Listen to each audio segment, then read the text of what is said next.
Hi, and welcome back to Focal Point AFR Talk. Great to have you on board with us. Today's Constitution Day, September 17, 1787. Constitution was adopted. Here is the statement from the Romney campaign. Today, we celebrate the 225th anniversary of the signing of the United States Constitution and the ideals and principles on which this country was founded.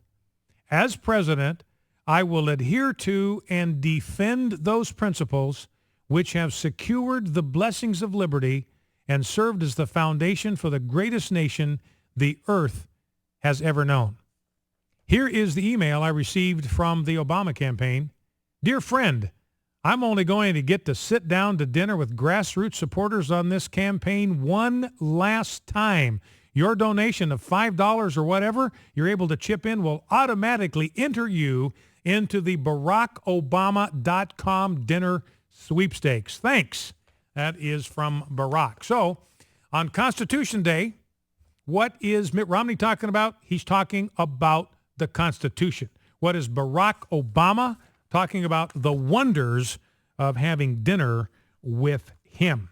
Now let's play the second. Well, let me go through a couple of more comments on what I think the Romney campaign needs to do if they're serious about winning back the White House. Again, this is not an endorsement of Governor Romney. This is just looking outside in as a pro-family conservative, what a candidate who would like to sit in the White House would need to do to appeal to the pro-family community for their vote.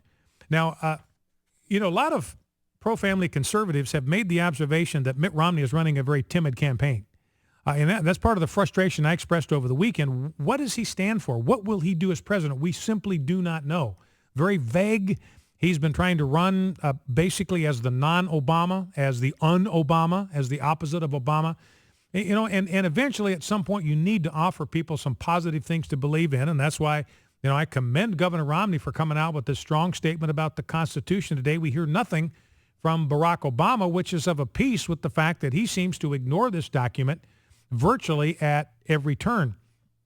Now, Jesus said something that I believe the Romney campaign would need to hear if they want to win the White House. Jesus said a very striking thing. He said, whoever would save his life will lose it.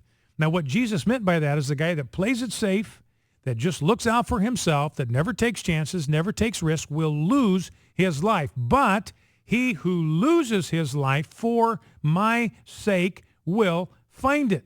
In other words, if you take risks, you take chances because it's the right thing to do, because you know it is what God wants you to do, that's the way in which you save your life. So I think that the word of Christ to the Romney campaign would be go big, go bold. It may be a deal where it's go big or go home. The only opportunity that Governor Romney may have to take this thing is with a bold, courageous stand advancing the principles of the Republican Party platform and the things that he, and particularly Paul Ryan, believe in. Now, the three things that I've suggested that Governor Romney should do if he wants to win the White House is, number one, weave comments about social issues into every speech. When Paul Ryan talked about marriage, when he talked about sanctity of life, received a very enthusiastic response at the Values Voter Summit. And still, 62% of the American people want common sense restrictions on abortion in America. This was a CNN poll.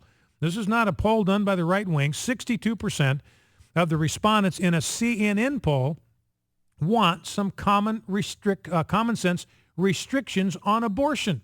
So when Governor Romney expresses agreement with that, that helps him with 62% of the voting public. There's no reason to be timid and reticent on the sanctity of life issues.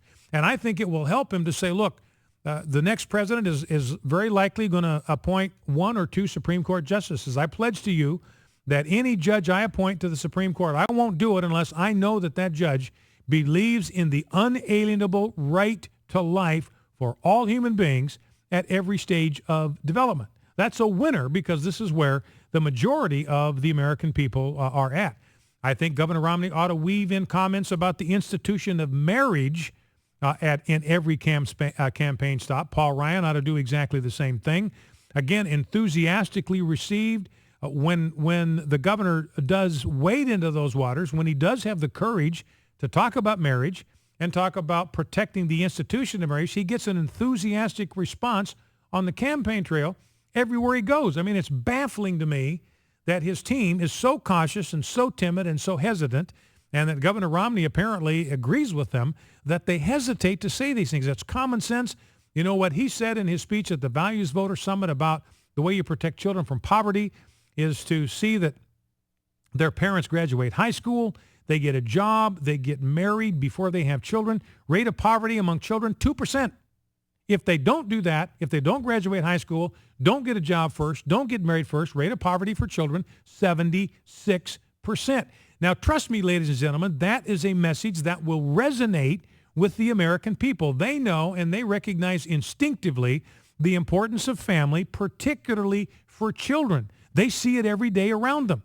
They see it in the families of the kids that their kids go to school with. They see it when they coach soccer. They see it when they coach Little League. They see what happens to children that grow up in homes with a missing father or a missing mother, and it's not pretty. I mean, it just makes my heart break when I think about kids being subjected to that. It's just not right.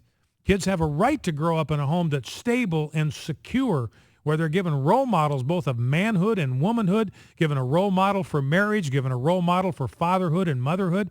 It's a crime. It just breaks me all up inside when I think about kids growing up without that. I mean, it kills me to think about that.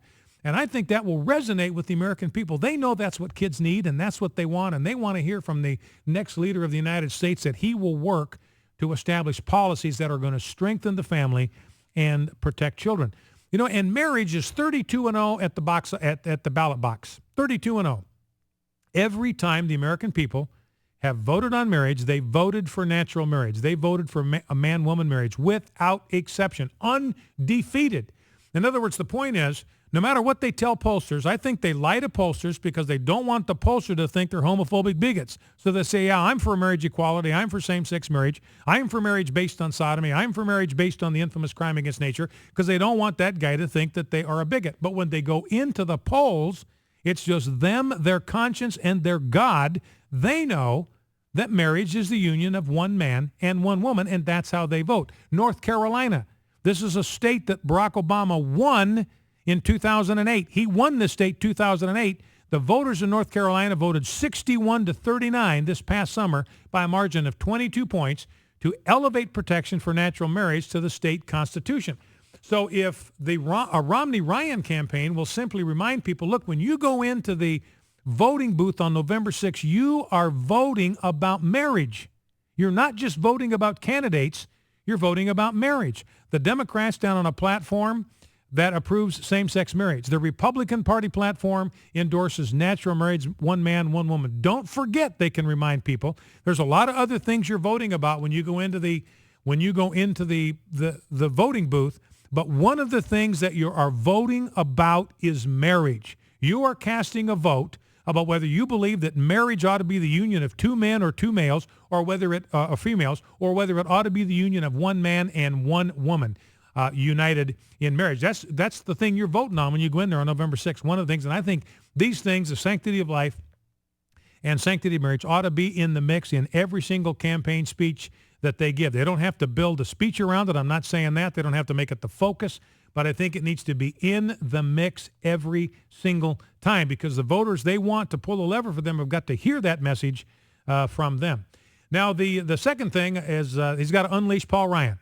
Got to unleash him, turn him loose, adopt the Ryan Road. That's the third thing that I suggest he's got to do, is adopt the Ryan Road map. And there's a way, I think, that they can turn the issues on Social Security, Medicare, and Medicaid to their advantage. Because I think the position that Paul Ryan has taken is a winner politically on Social Security, for instance. What they can do, they can go at every campaign stop and they can say to seniors, look, nothing changes for you. We are going to leave Social Security alone for you. It doesn't change for you. You're 55 and older. Everything is going to be the same. But what we are here to do is we're here to save something for your children and your grandchildren. If we don't do something now, there will be nothing for your children. There will be nothing for your grandchildren. That's why it is imperative that we do something now, and the Romney-Ryan team will do something now. That's going to resonate What grandparent out there does not want the best for their kids? What grandparent out there does not want the best for their grandkids? Every one of them want the best for them. Every one of them know there's going to be nothing there in Social Security for their children and their grandchildren. That needs to be addressed, and that's a winner. You tell people, look, I'm looking out for your kids and your grandkids. I want to do something for them. I want to protect this system, so if they're going to count on this as an asset in retirement, something's going to be there for them. That's going to resonate. Tell the same thing to the 20-somethings. This will resonate with them. We're trying to do this for you.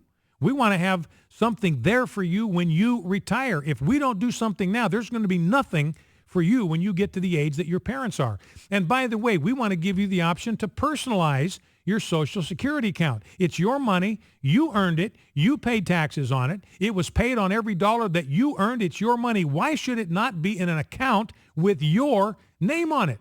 I mean, that's a winner for 20-somethings. On Medicare, they can tell seniors, look, if you're 55 or older, nothing changes for you. It's going to be there. It's going to be just the same as it always has been. Count on it. What we want to provide something for your children and grandchildren, because if we don't do something, Medicare is going broke. There's going to be nothing.